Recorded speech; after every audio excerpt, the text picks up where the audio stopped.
if I would have told you that Kawhi Leonard would not play the last 10 minutes of the game in an overtime game, would you have thought the Spurs could have won?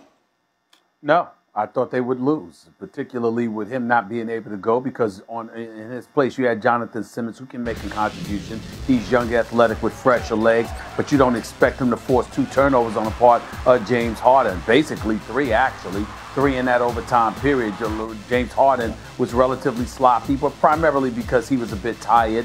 So you have to give credit where credit is due in that regard to fatigue as well as Jonathan Simmons. But when you look at the other guys on the floor, the 39-year-old Manu Ginobili, Patty Mills, for example, Simmons, of course, Gasol, LaMarcus Aldridge, who had a relatively pedestrian performance yet again. You just wouldn't believe that Houston would lose a game of this magnitude considering the circumstances that befell the San Antonio Spurs. But it's a testament to them. They definitely D'd up. They got all up in Houston, and they made them work because they sensed the fatigue. And I think you can point the finger a little bit at Mike D'Antoni as well, because you only played 7 guys. And if you're playing 7 guys against the San Antonio Spurs, Popovich is going to milk the clock. He's going to make you work overtime. He's going to make you run a lot and do a lot of things you don't want to do just to try and wear you out to offset the loss of a Kawhi Leonard. And that's basically what they did, especially in overtime.